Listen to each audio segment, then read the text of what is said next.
नमस्कार, special report देख रहे हैं आप। मैं हूं प्रशांत कटारी और स्पेशल रिपोर्ट में सबसे पहले बात कोरोना की, जिसने एक बार फिर डराना शुरू कर दिया है। एक्टिव केस तेजी से बढ़ रहे हैं, हर रोज नए मामले सामने आ रहे हैं और ये मामले खतरे की घंटी बजा रहे हैं। सबसे पहले ये रिपोर्ट देखिए आप।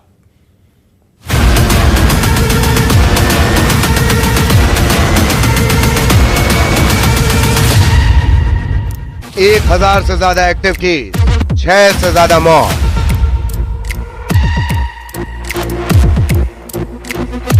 पहले डेल्टा, फिर ओमिक्रॉन और अब LF7, XFG, JN1 और NB181 सीरीज। ये वो नए 4 वेरिएंट हैं जिनके साथ कोरोना ने फिर दस्तक दे दी है और ये दस्तक सतर्क करने वाली है, क्योंकि देश में कोरोना के मरीजों की तादाद तेजी से बढ़ने लगी है। मध्य प्रदेश समेत कई राज्यों में कोरोना के मामलों में बढ़ोतरी देखने को मिल रही है। सबसे पहले बात मध्य प्रदेश की करें तो मध्य प्रदेश में कोरोना के 6 एक्टिव केस हैं, जिनमें इंदौर में 5 और उज्जैन में 1 कोरोना मरीज है। लेकिन इस बीच चौंकाने वाली बात यह है कि प्रदेश के बड़े शहरों में कोविड से निपटने की तैयारियां धीमी हैं। भोपाल में सिर्फ एम्स में ही कोविड टेस्ट हो रहा है। इसके अलावा किसी भी सरकारी अस्पताल में कोरोना का टेस्ट नहीं हो रहा। बात देश के दूसरे राज्यों की करें तो केरल में सबसे ज्यादा 430 कोरोना मरीज हैं। 325 मरीजों के साथ महाराष्ट्र दूसरे नंबर पर है। दिल्ली में 107, गुजरात में 83, कर्नाटक में 47, तमिलनाडु में 69, उत्तर प्रदेश में 15, राजस्थान में 13 और बंगाल में कोरोना के 12 एक्टिव मरीज हैं। कोरोना के बढ़ते केसेस के बीच IIT इंदौर ने एक चिंताजनक रिपोर्ट जारी की है। IIT इंदौर की रिसर्च में पता चला है कि कोरोना वायरस के डेल्टा वेरिएंट से साइलेंट हार्ट अटैक हो रहे हैं। इसके अलावा थायराइड जैसी समस्याएं भी सामने आ रही हैं। ICMR की मदद से IIT इंदौर ने ये रिसर्च की है। इसके लिए देश में कोविड-19 की पहली और दूसरी लहर के 3134 मरीजों का डेटा लिया गया है। देश भर में कोरोना के मामले बढ़ते जा रहे हैं। इस बीच IIT इंदौर का एक शोध सामने आया है, जिसमें साफ तौर पर पता चला है कि कोविड के वेरिएंट ने शरीर पर कई तरीके के प्रभाव डाले हैं। यानी जो डेल्टा वेरिएंट था, जो दूसरी लहर चली थी, उसमें 3000 से ज्यादा लोगों का विश्लेषण किया गया था और विश्लेषण के बाद ये सामने आया कि उनको हार्ट अटैक जैसी प्रॉब्लम हुई है। यानी उनका जो हार्ट है उसमें प्रभाव पड़ा था, साइलेंट हार्ट अटैक उन लोगों को हुआ है और थायराइड की समस्या जो है वो बड़ी है। ये जो पूरा शोध हुआ है ये ICMR के सहयोग से हुआ है और IIT इंदौर के प्रोफेसर ने किया है। लेकिन जो रोगियों का विश्लेषण हुआ है वो IIT के प्रोफेसर जो है वो प्रयागराज उन्होंने किया है। कोरोना के मामले भले ही तेजी से बढ़ रहे हैं, लेकिन केंद्रीय स्वास्थ्य मंत्रालय के मुताबिक इससे घबराने और डरने की जरूरत नहीं है।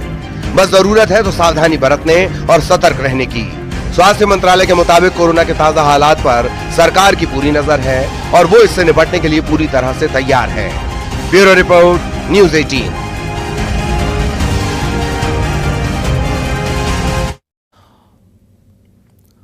तो कोरोना देश में एक बार फिर दस्तक दे चुका है। 1000 से ज्यादा मामले सामने आ चुके हैं और इतना ही नहीं, आधा दर्जन मौतें भी कोरोना की वजह से हो चुकी हैं। यानी चिंता बढ़ना लाजमी है, एहतियात भी बरतना है, सिस्टम को भी दुरुस्त करना है और अस्पतालों में भी व्यवस्था दुरुस्त होनी चाहिए। हमारे साथ बातचीत के लिए उज्जैन से अजय पटवा जुड़ रहे हैं, भोपाल से रमाकांत दुबे, इंदौर से मिथिलेश गुप्ता हमारे साथ हैं। सबसे पहले उज्जैन का रुख करेंगे।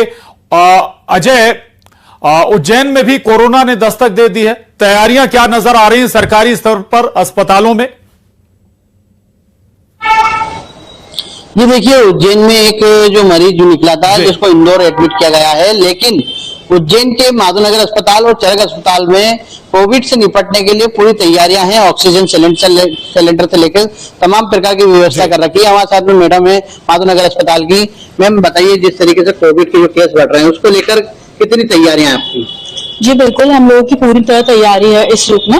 हम लोग अभी भी हम लोग के पास अगर मरीज आते भी हैं थोड़ा बहुत सर्दी खांसी जुकाम में, तो हम उनको पूरी तरह काउंसिल कर रहे हैं कि बार बार अपने नाक और मुंह को हाथ ना लगाएं। अगर आप किसी भी पब्लिक प्लेस पे जा रहे हैं, बस स्टेशन, रेलवे स्टेशन पे, तो अपना नाक और मुंह ढक के रखें मास्क से। अपने हाथों को बार बार धोएं साबुन से, और ऐसा नहीं है कि आपने फटाफट से धो लिया। 1 से 1.5 मिनट हम लोग साबुन से धोएंगे और 15 सेकंड अगर आप सैनिटाइज कर रहे हैं तो। और यही कहना चाहूंगी, अपनी डाइट प्रॉपर रखें, प्रोटीन इंटेक अपना पूरा होना चाहिए, हरी सब्जियां और सीजनल फ्रूट खाएं, हाइड्रेटेड रहें, पानी पीते रहें। जी, देखा जाए तो कोविड के लेकर जो वेरिएंट्स में जो साइलेंट अटैक के ज्यादा मामला बढ़ रहा है, उसको लेकर कैसे इसको पता चलता है और कैसे इसको ध्यान रखना चाहिए? देखिए, इसके लिए रूटीनली चेकअप बहुत जरूरी होता है।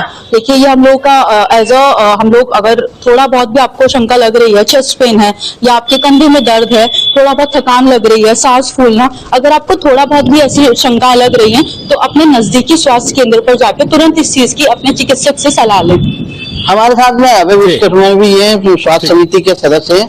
अभय जी, आप बताइए, जिस तरीके से अस्पताल में किस प्रकार की तैयारियां आपकी तरफ से की रखी? देखिए, कोविड को लेके अभी माधवनगर चिकित्सालय में 10 बेड और चरक अस्पताल में 20 बेड आरक्षित किए गए हैं। इससे घबराने वाली कोई बात नहीं, हम पूरी तरह से हर प्रकार की स्थिति से निपटने के लिए तैयार हैं। आप बताइए, आप जैसे सड़कों पे घूमते हैं, पब्लिक में आते हैं, तो कैसे अपने आप को बचाव करें? सबसे पहले तो मास्क हम लगाएं, सबसे पहली प्रायोरिटी वही है, डॉक्टर द्वारा जो जारी हुई है। उसके बाद सोशल डिस्टेंसिंग का पालन करें, समय समय पे हाथ मुंह धोएं, हरी सब्जियों का सेवन करें, यही जहाँ तक। तो देखिए, कुल मिलाकर ये है कि एहतियात बरतना होगा और उज्जैन में तैयारियां शुरू हो गई हैं। भोपाल का रुख करेंगे, रमाकांत दुबे हमारे साथ बने हुए। रमाकांत, भोपाल सबसे जो बड़े शहर है मध्य प्रदेश में, जब पिछली बार कहर बरपाया कोरोना ने, उन शहरों में शुमार था जहां सबसे ज्यादा कोरोना के मामले सामने आए थे। इस बार क्या तैयारियां हैं सिस्टम की? जी प्रशांत, मैं सीधे लोगों से ही बात करता हूं और आपको जवाब यही लोग देंगे कि कोरोना एक बार फिर दस्तक देने लगा है। देश में, प्रदेश में कई मामले सामने आ चुके हैं। क्या यहाँ प्रॉपर तैयारी है? क्योंकि पिछली बार भोपाल जो है वो कोरोना का हब बना हुआ था। देखिए, प्रॉपर तैयारी तो अभी भी नहीं है, ना शासन की तरफ से और ना ही अस्पतालों में। अभी भी सिर्फ भोपाल के एक ही अस्पताल में RT-PCR की जांच करी जा रही है, वो है एम्स। तो जब इतने बड़े अस्पताल में सिंगल इतनी घातक बीमारी कोरोना की जांच करी जा रही है, तो इससे आप समझ सकते हैं कि आने वाले समय में अगर प्रशासन की इसी तरह सख्ती रही और सख्त गाइडलाइंस जारी नहीं करी गई कोरोना को लेकर, तो कहीं ना कहीं दोबारा भी कोरोना के मामले ज्यादा बढ़ जाएंगे भोपाल में और हमें इस बार और ज्यादा कठिनाई का सामना करना पड़ेगा। इसलिए शासन को, प्रशासन को अभी से सख्त गाइडलाइन जारी करनी चाहिए और कोरोना जैसी घातक बीमारी से लड़ने के लिए पहले से ही तैयारी कर लेनी चाहिए। हमारे साथ और भी लोग मौजूद हैं, हम जानेंगे क्या भोपाल में कोरोना से लड़ने की तैयारियां हैं? अभी नहीं, अभी वर्तमान फिलहाल तो नहीं, और वैसे भी कोरोना दस्तक दे चुका है MP में, और अगर प्रशासन ने पूर्ण तैयारी नहीं करी, कठोर कदम नहीं उठाया है बीमारी के शुरुआती कदम में, तो हो सकता है हमें फिर वही त्रासदी झेलना पड़े जो हम पहले भी झेल चुके हैं। अभी आप लोग जैसे पब्लिक प्लेस पे जाते हैं तो क्या अपनी तरफ से कोई सावधानियां इस्तेमाल कर रहे हैं? मास्क लगाना या दूरी बरतना या ग्लव्स पहनना वगैरह? नहीं, अभी तो प्रशासन ने चेतावनी नहीं दी है ना, कोई गाइडलाइन जारी की है, इसलिए अभी वर्तमान में मैं भी बगैर मास्क के हूँ। समस्या यही है कि क्या प्रशासन की चेतावनी देना या गाइडलाइन जारी करना ज्यादा जरूरी है? अगर हम रोज देख रहे हैं कि कोरोना के मामले बढ़ रहे हैं, तो खुद से भी कुछ जो है सावधानियां बरती जानी चाहिए। सबसे पहले तो मैं सरकार से ये अपील करना चाहूंगा कि कुछ ऐसी गाइडलाइंस जारी करे, जैसे मास्क पहनना कंपलसरी करे, लोगों को जगह जगह इकट्ठा होने से दूर रखे, सैनिटाइजर का यूज कंपलसरी करे, और ऐसी जगह जैसे बस स्टैंड हो गए, रेलवे स्टेशन हो गए, एयरपोर्ट्स हो गए, वहां पे जो टेस्ट RT-PCR टेस्ट है वो कंपलसरी करे। आने जाने जो राहगीर है, जो भी ट्रेवलर आ जा रहे हैं, उनका सबसे पहले RT-PCR टेस्ट होना जरूरी है। बिल्कुल, इन्फॉर्मेशन को या सरकार को जरूर रखनी चाहिए। लौटूंगा आपके पास, और लेकिन अवेयरनेस हमारी भी जरूरी है। इंदौर का रुख करेंगे मिथिलेश। इंदौर में अगर हम डेथ रेशियो बात करें, पिछले जब कोरोना का कहर आया था तो सबसे आगे था इंदौर, जहां सबसे ज्यादा जान कोरोना ने ली थी। अभी भी अगर हम जिक्र करें, 6 कोरोना के मामले MP में आए, उनमें से 5 इंदौर में है। गंभीरता समझनी होगी मिथिलेश। बिल्कुल सही कहा आपने प्रशांत कि इंदौर में पिछली 2 लहर में सबसे ज़्यादा जो मौतें हैं, अगर प्रदेश की बात की जाए तो सबसे ज़्यादा इंदौर में हुई थी।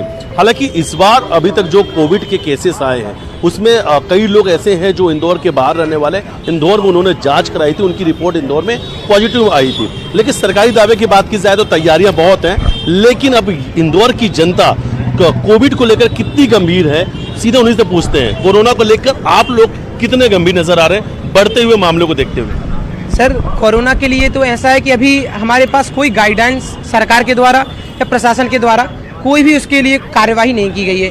तो हम लोगों को तो ये भी पता नहीं है कि कोरोना के हमारे पास फिर से दोबारा महामारी लौट कर आ रही है, और अगर ऐसा ही चलता रहा तो महामारी को वही पुराना विकराल रूप धारण करने में समय नहीं लगेगा। क्योंकि हम जब देखते हैं, जब सरकार चुनाव आने के टाइम पर अपने प्रचार प्रसार के लिए सतर्क हो जाती है, तो उसी प्रकार सरकार जिसको योजनाएं देना चाहती है उनकी स्वास्थ्य की सुविधा भी सरकार की जिम्मेदारी बनती है, तभी वो लोग उस योजना का फायदा उठा पाएंगे। हम देखते हैं कि कोई भी योजना आती है, यूट्यूब पर सबसे पहले उस योजना का प्रचार दे दिया जाता है, मगर जब स्वास्थ्य सुविधा की बात आती है तो हमारे देश में उसके प्रति लापरवाही बरती जाती है। इसी का परिणाम हमारा कोरोना वायरस हमने पिछली बार भुगत चुके हैं, और अगर ये ही स्थिति अभी रही तो ये महामारी फिर से वही रूप ले लेगी।